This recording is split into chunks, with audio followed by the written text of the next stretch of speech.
Donc j'ai débuté mon cursus d'apprentissage avec un CAP esthétique, puis un BP professionnel esthétique que j'ai réalisé en Normandie dans un institut de beauté.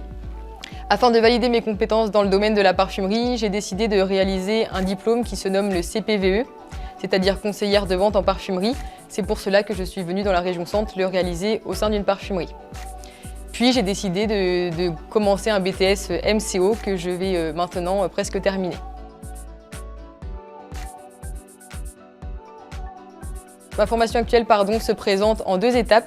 Nous avons des parties professionnelles dans lesquelles nous pouvons retrouver une matière qui s'appelle l'animation ainsi qu'une matière qui s'appelle le développement. Dans ces 2 matières, nous réalisons des dossiers professionnels qui sont à présenter à un jury à l'oral lors de l'examen du BTS. De plus, nous avons également du management d'équipe au sein de ces matières professionnelles. La deuxième partie est composée de matières générales dans lesquelles nous retrouvons la culture générale, l'anglais, la gestion ainsi que la CEJM qui est une matière qui regroupe l'éco, le droit et le management. Alors selon moi, les apprenants qui souhaitent démarrer un BTS MCO doivent être des personnes autonomes qui ont de la rigueur et de la motivation à débuter ce BTS. De plus, selon moi, au sein de leur future entreprise, ils devront vraiment prendre des initiatives puisqu'ils sont amenés par la suite à avoir un rôle de manager dans de futures entreprises.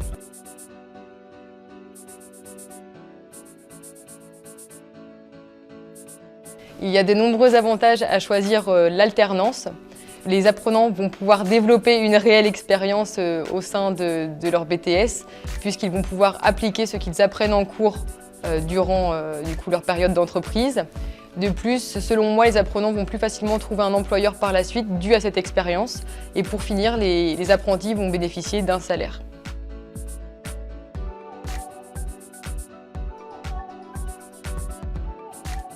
Alors, j'ai choisi cet établissement parce que ma sœur était en BTS comptabilité. Elle m'avait fait de bons retours par rapport à ce BTS et à l'établissement même. Moi, j'habitais à Blois, donc je voulais trouver le centre de formation le plus proche de chez moi. Et après avoir parlé avec des responsables du CFA et les professeurs, je me suis rendu compte que c'était quand même un petit effectif. En effet, il y a 12 personnes dans ma classe actuellement. Et les profs sont quand même à notre écoute et nous aident beaucoup. J'ai choisi le CFA de Blois puisque c'était un choix de proximité avec l'entreprise où je travaille et avec mon lieu d'habitation.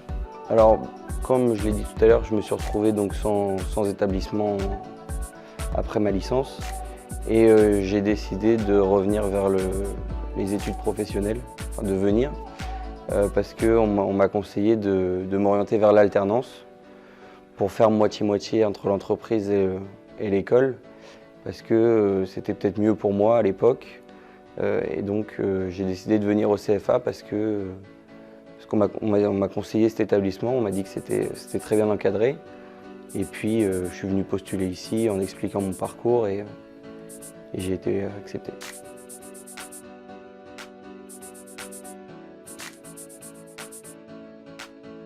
Il y a beaucoup d'étapes importantes dans la recherche d'une entreprise. Tout d'abord, il est important de commencer les recherches tôt dans l'année, de façon à avoir un laps de temps assez large pour trouver son futur employeur. De plus, il est important de se présenter directement aux entreprises et non pas d'envoyer des CV par mail ou de contacter les entreprises par téléphone.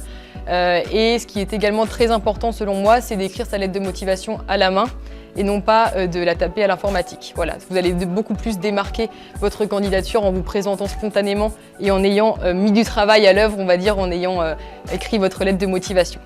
Et pour finir, selon moi, l'attitude professionnelle est à avoir absolument et une tenue professionnelle lorsque l'on se présente aux employeurs.